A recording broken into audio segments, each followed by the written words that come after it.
So what was the big lift from $500,000 a month to $3 million a month? But I think the biggest thing was removing limiting beliefs. In the setter closer model that you're in, you use van groups, right? When you go out with a team, it's just like playing in sports. We have a manager in place, kind of as an adult babysitter, right?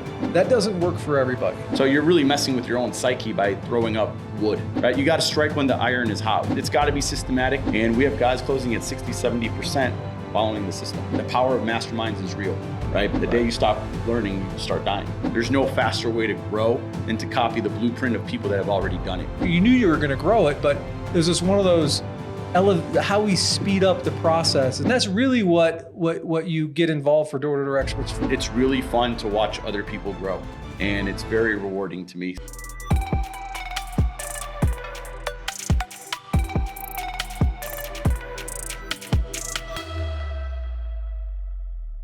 What's up, DDD Experts podcast here. I have an author in the house. I have Shai Ades, the how to master the one cause called close at the kitchen table.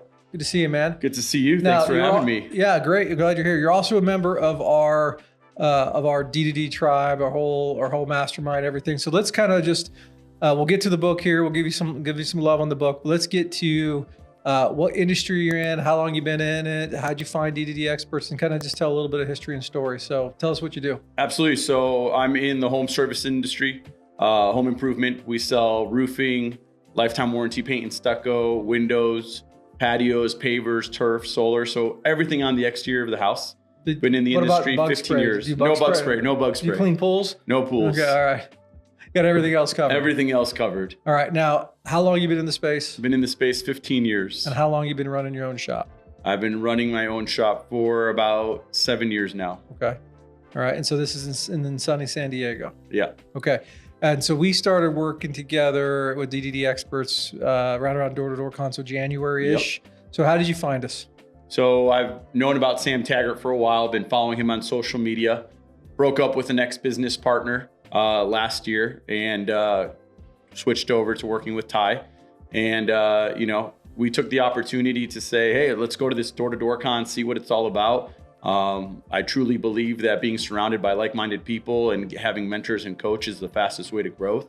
So we went to it and then signed up for the circle right then and there at the event. Right on. And then we actually met that first night at, I think, the dinner we had afterwards. Yeah.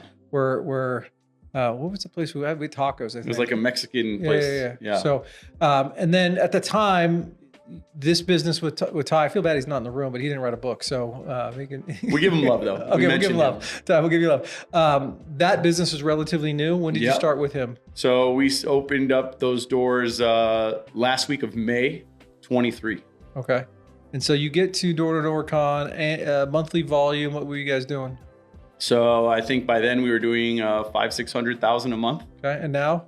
Now we're doing close to $3 million a month. Dude, you've grown since we've talked last. Absolutely. Okay, so when I was out in San Diego last, we talked about, same number of lead setters, right? Yep. Roughly the same number of salespeople. So what was the big lift from $500,000 a month to $3 million a month? So between there, we did do one training class. So we increased our salesmen by about 8. But I think the biggest thing was removing limiting beliefs, right? From myself and from Tyler, like everyone has their own limiting beliefs. And the minute we were able to be around people doing $100 million a year and $200 million a year, like you're like, wow, we're playing really small. So once we were able to open up our dreams and our possibilities, then we transferred that onto our sales reps. And, back then it was a great feat for reps to be doing over $100,000 a month. It was amazing for them to do $200,000 a month. And now we have reps doing over $300,000 a month, and they're on their way to $400,000 and $500,000 months as well. That's crazy. Yeah. All right. And so what were some of the limiting beliefs that you and Tyler kind of removed? Because it was the two of you removed yours. Yeah. And then they just followed suit. So, I think one of the biggest things we believe that we needed to have a lot more people to do the volume that we're currently doing, instead of just putting our time into these guys, having them better equipped to go out to the field so that they can sell 300,000. Back then it was amazing for guys to do 300,000. Now it's kind of like, they hit 300,000, so we're just raising the bar, raising the standard of what's possible. And it also translates to the income that they make. 150 grand was a lot of money then. Now we have guys that want to make $400,000 and $500,000, same industry, same pay structure and everything. Now, what about your lead count? Roughly the same? Roughly the same. Yeah. So we get about 17 to 25 leads a day, depending on the day. We know that's the biggest thing that we need to raise in order to do our volume. If we had 40, 50 leads a day, I'm positive we'd be doing $4 or $5 million a month right now. Right. And in the setter closer model that you're in, you use van groups, right? Yep. So people are listening here in the industry. Some of them use vans, some of them don't. Why did you decide to go that route? And what are the pros and cons of it? So to me, one of the biggest pros is we have a meeting every single day, right? So versus guys that just have territory, they drive from their house out to the field. You're cold, you're not warm, you're not excited, you're on your own. If they had a fight with their wife, they're in a bad mood. If they don't feel like going to work, they hesitate. Versus with us, they come 11 o'clock. We have a sales meeting for 30 minutes. We do power resulting off yesterday's results. If there's a bunch of one legs, we do role play on one legs. If there's a bunch of no-shows, we do a lot of training on creating need and urgency so homeowners are home. And then when you go out with a team, it's just like playing in sports or anything versus us being on a team versus an individual sport. There's a camaraderie, there's an energy. If you're not in the mood, by the time you leave the meeting, you're in the mood, right? And then the biggest one for us as owners is that we have a manager in place kind of as an adult babysitter, right? When you have guys by themselves out in the field, you don't know what they're doing. They tell you they're working, or they may be sitting under a tree. But we go out in teams and the team sticks together and we have a live feed where everyone gets a text every single time someone gets the lead. So that just pumps you up. If this guy's doing it, if JP has 2 today, I got to get 4, right? So it creates that competition within the van.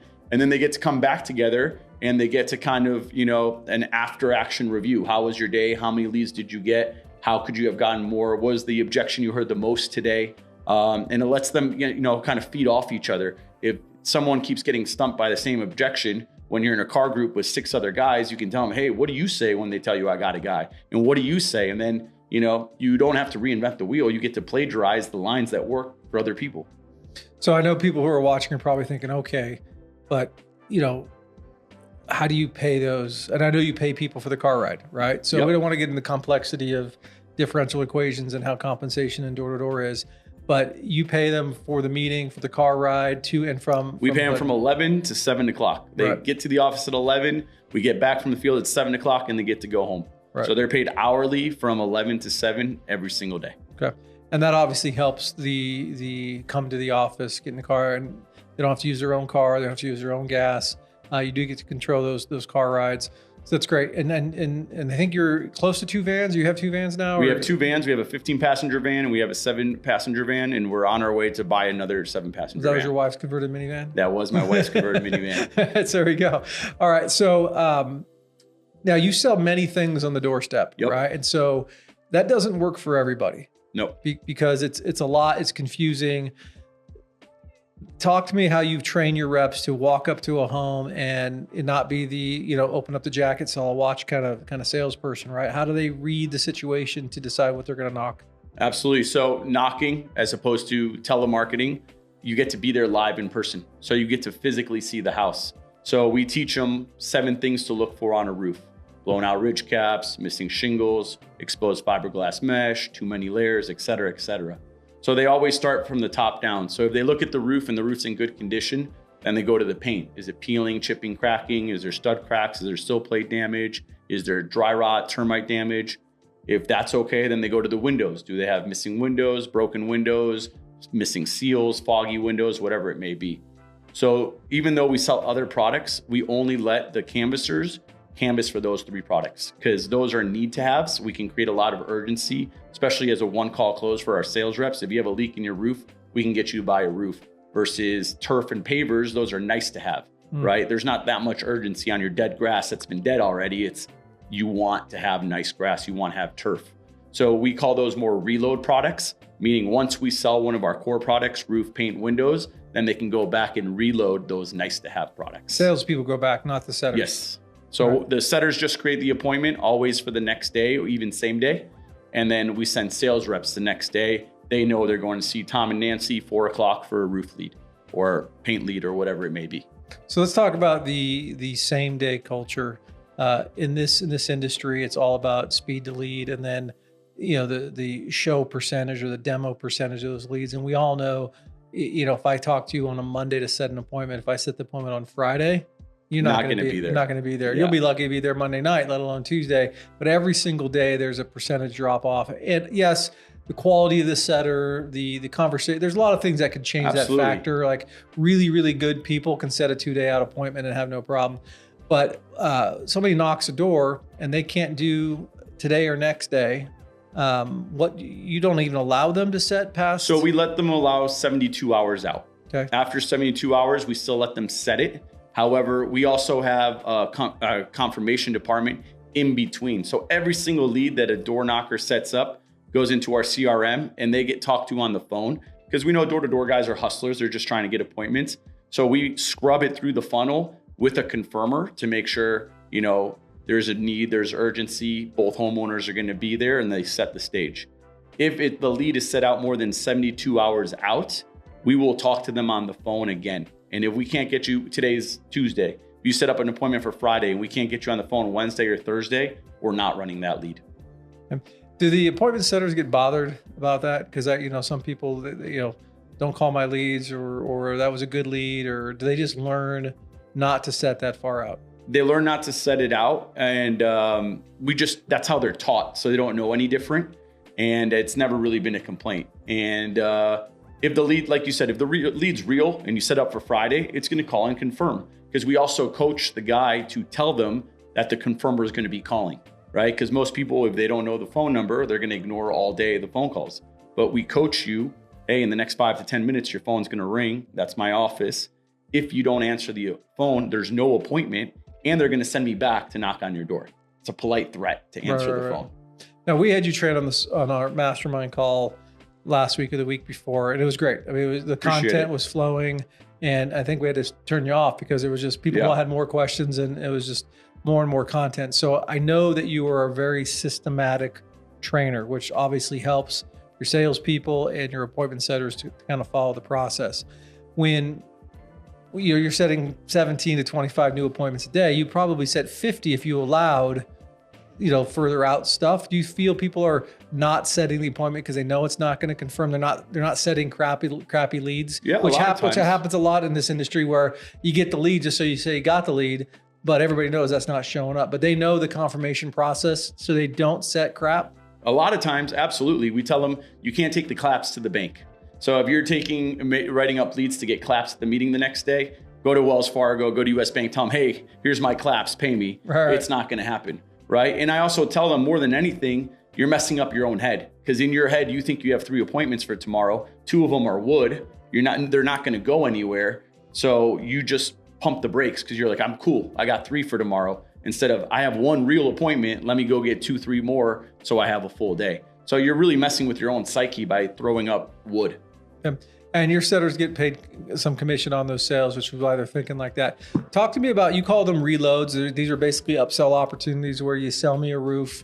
When do your salespeople, and how do their salespeople approach those past customers to sell them something else? Absolutely. So we start seeding the reload in the original sale. Of course. So we start talking about them. Our presentation shows them that we sell a lot of other products. And a lot of times the homeowners, oh, I didn't know you sell windows. Oh, I didn't know you did this, right?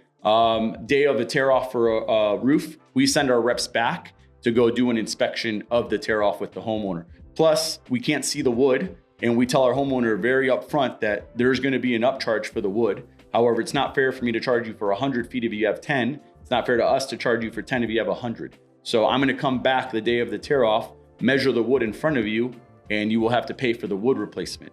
At that time, we take the opportunity, look at the attic, say, hey, you're missing insulation. Or, hey, I noticed you guys don't have any gutters. Or we replaced your fascia boards. If you don't put any paint or something to protect that fascia board, you're gonna have a termite infestation. So let me grab my kit, go inside, show you an exterior paint product, and we sell it right then and there, right? You gotta strike when the iron is hot. We take people from a non-home improvement state of mind into a home improvement state of mind. It's very exciting. It's like buying a new car. When you buy a new car, you go tint the windows, you put the sound system, you put the rims.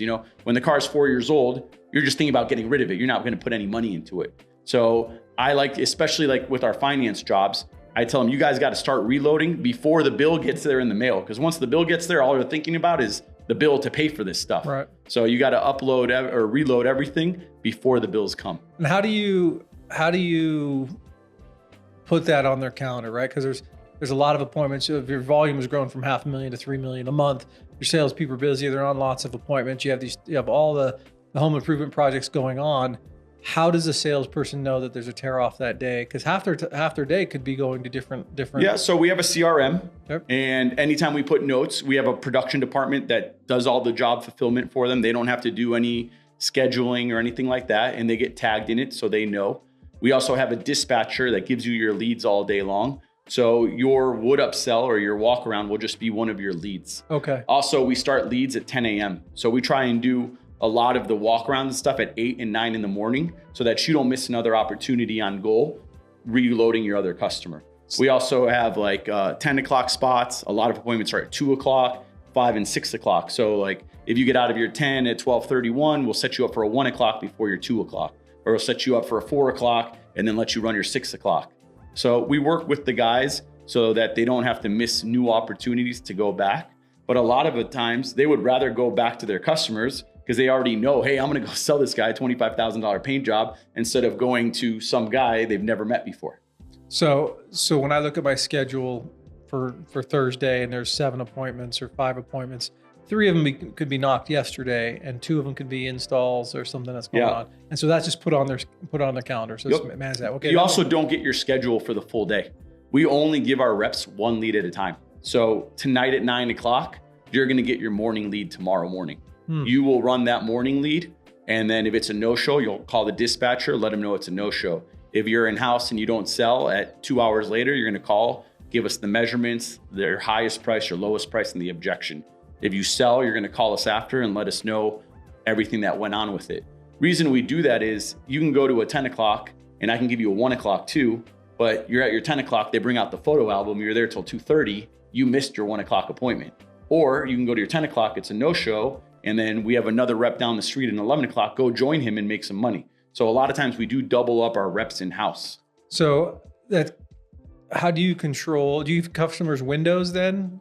Like I will be here between 11 and 1? Or? No, just because we so far, we haven't been in a situation where there's 16 10 o'clock leads. We have 16 reps and there's not 16 1 o'clock. So we can issue the 10 o'clocks and the 1 o'clocks. And as they get out, we start issuing the afternoon and covering all the appointments. So that's quite a juggling act for your scheduler. Yeah. So that's her sole job, is to do the scheduling. So she can't get sick. She can't get sick. She can't get sick. Right? That would be yes. I once had a woman who was 8 months pregnant scheduling 1,000 leads a week. That's a feat. And I was like, wait a minute, we probably need to figure something out here. So fortunately, she was a stone cold killer. And after she gave birth, she was like back to work like 2 weeks later. So it was like 2 weeks of like all hands on deck. Absolutely. And then the rest of the time we just gave her praise of how difficult that is to schedule all those appointments. All right, so let's talk a little bit about the book. In home sales, how to master one call close at the kitchen table. Where was the love, the passion project? Why did you decide to write a book? So my wife, my queen, has been telling me to do public speaking forever, that I should be teaching this stuff. When I broke up with my ex-business partner, I started One Call Close Academy, which is basically consulting on how to do one call close. I started the book 5 years ago, wrote like 2 pages. And then the time in between my old business and helping Ty out with this and consulting with him, I started writing the book. And in 2 months, the book was written.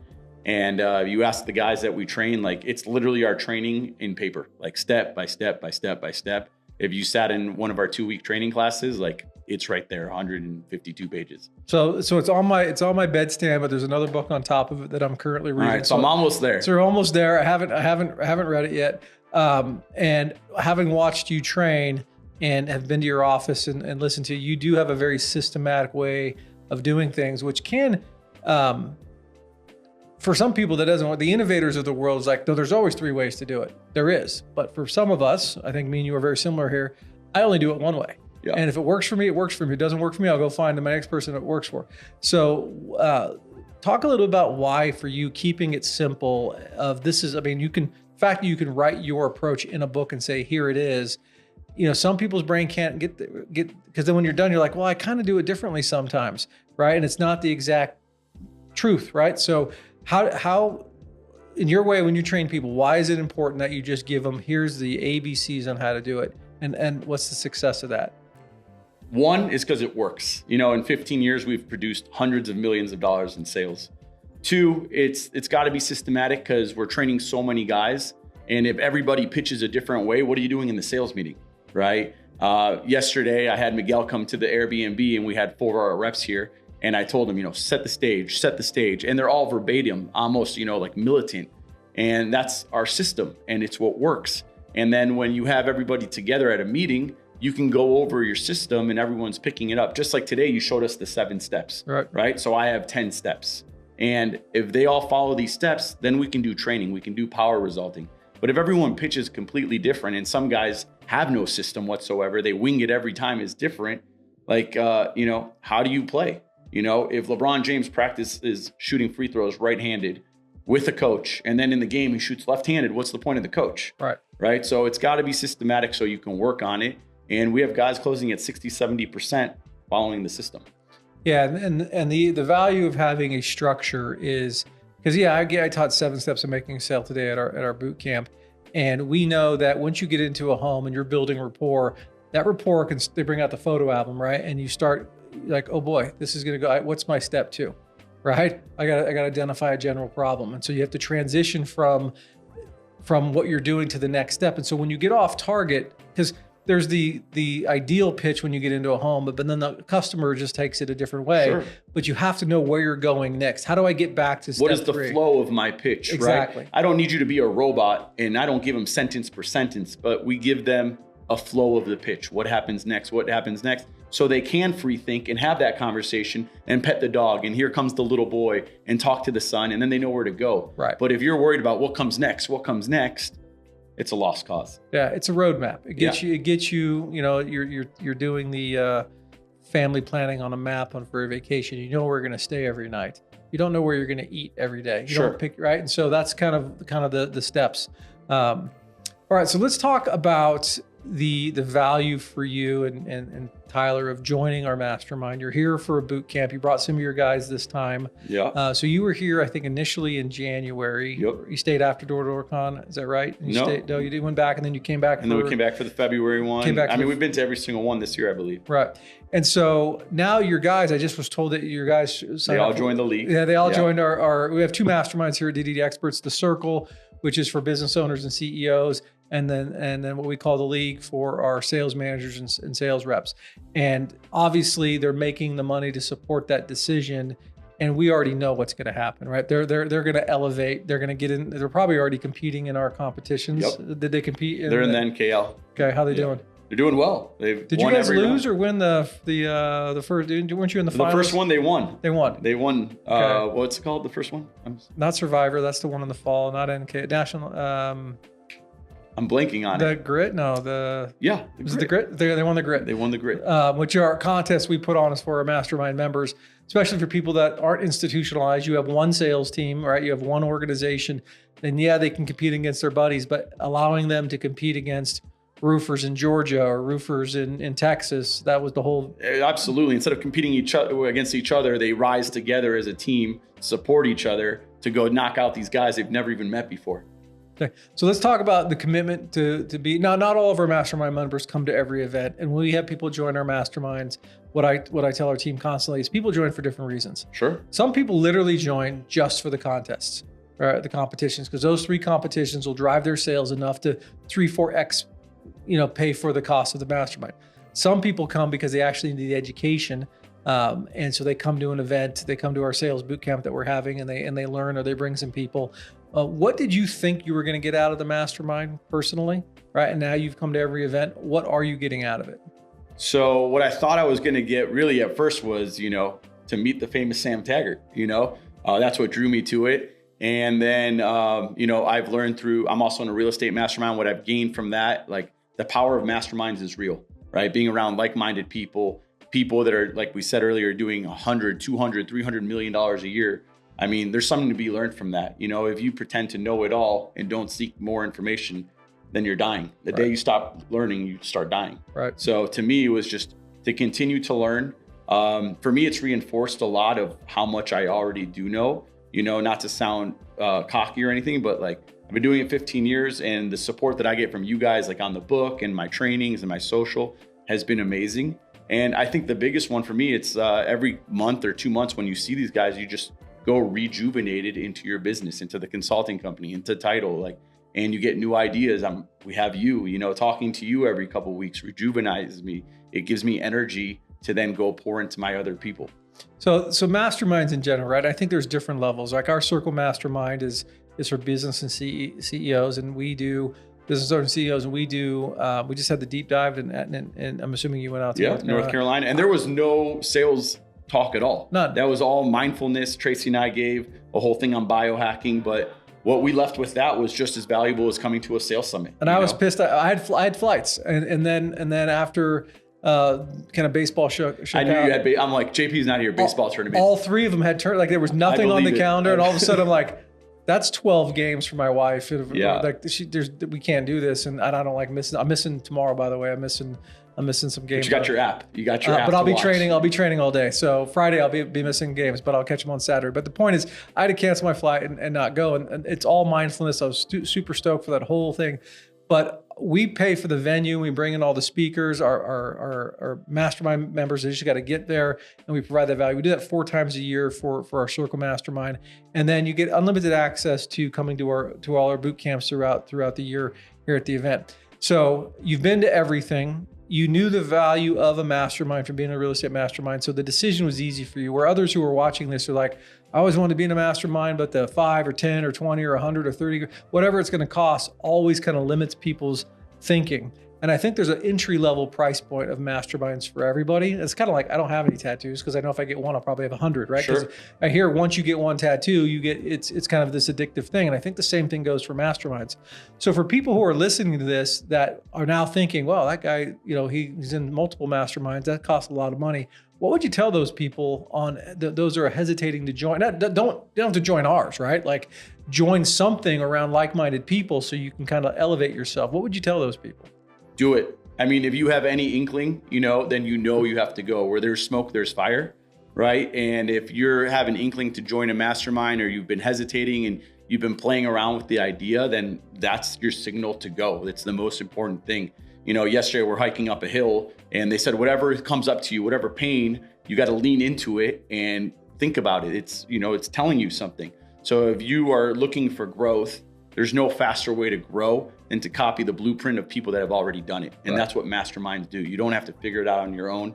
People have been around for a long time. There's very few new business ideas, right? So find people that you like, find people that are ethical, find people that you want to be like, and jump in with 2 feet.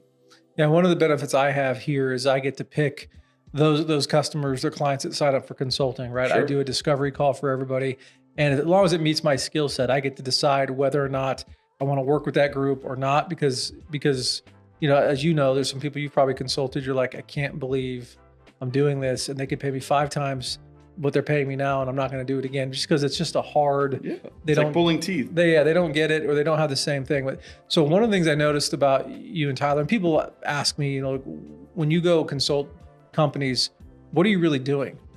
And I think I might have told you this. I just take really smart people that are really, really good at what they do, and just find the one pebble in the shoe and remove it, right? Yeah. And it's sometimes the most simple things. I know our last conversation was like, I think I asked, well, how do you control the car ride to and from the hood? And you're like, what?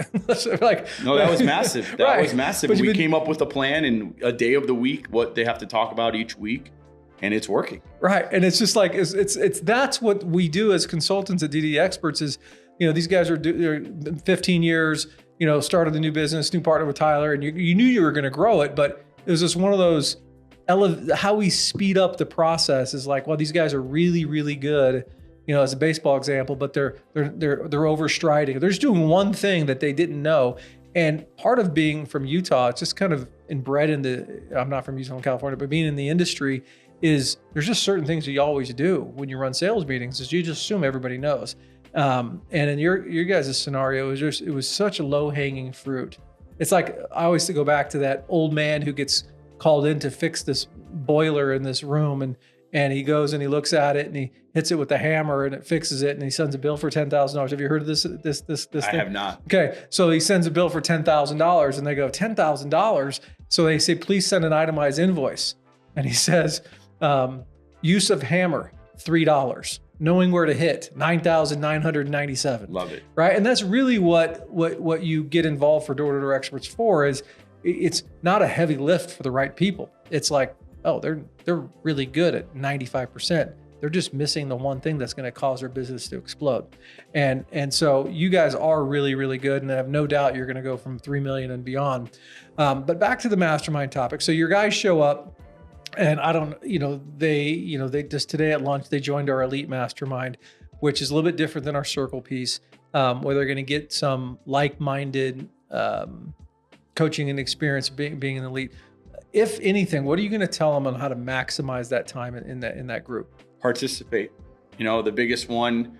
I was on the call last week and did some training for you guys.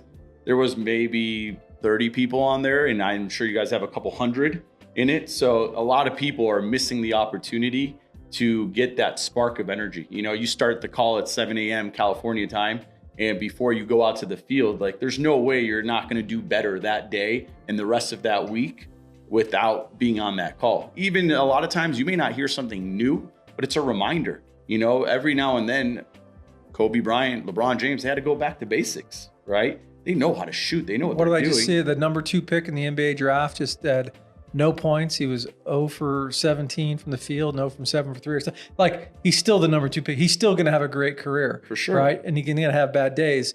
I didn't mean to cut you off on that, but the participation piece, right? So yeah, we do have a couple hundred people in our different masterminds, but people do come for different things, right? Some people come for those calls.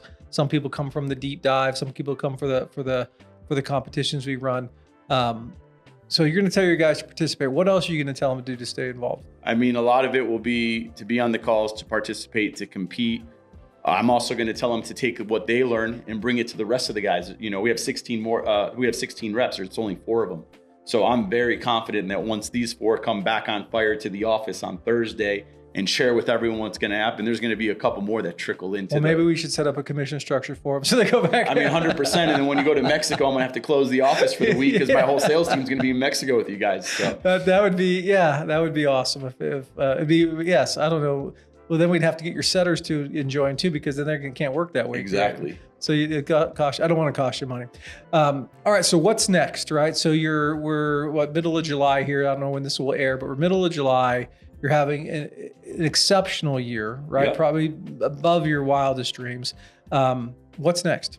So we're going to open another office in Temecula, and we have a partner that they're going to do that. I will consult them on that. And so we're going forward with that. Yeah, we're moving forward. I'd love to hear. That. I know we last time I was out, I felt like I was telling people that the Easter Bunny wasn't real or something. Yeah, no, we figured it out, and it's really good. We're really excited about it. We were talking a little bit about it with Sam, and we'll discuss it. And continue to grow at this office, continue to grow that office, see how it goes, and then who knows how many offices we'll have in a couple of years. But right now we have 16 sales reps in Carlsbad. We want to get that to 40 to 50 reps, and then spread the same love to the Temecula office and just continue to grow, continue to excel. My passion is taking ordinary people, making them extraordinary, as you've read in the book or will read in the book. And it's also a lot of fun to consult. I have a lot of guys from even the circle. They're calling me how to get into retail. A lot of your companies are insurance. We're 100% retail. So just giving them a little bit of a playbook and things that are very obvious to you and I, other people don't do. I'm like, you guys don't have a pitch. You guys don't have a Rolodex. You guys don't have before and after picture. It's not on paper. You don't have it written down. Exactly. So it's like things that I've been doing for 15 years, other people aren't doing. And it's really fun to watch other people grow. And it's very rewarding to me. So a lot of just consulting and helping other people. And I think it's one of the biggest fulfilling things that I do besides raising my children. Well, there's nothing better than that. So So how do they follow you? How do people who are listening go, hey, that guy was pretty cool, I want to follow him? You mentioned you have a Facebook group. So I have a Facebook group called One Call Close Academy. There's a lot of training on my Instagram, just Shai, Shai, Ades, Ades, my first and last name. So between the Facebook group and the Instagram, I mean, it's all pretty much right there. And you probably should just come join the circle to hang out with them. So here's the book right here, In-Home Sales, How to Master One Call Close at the Kitchen Table. I'm glad you're in here today, man. Thank you so much, man. It was a pleasure. All right, we'll see you next time.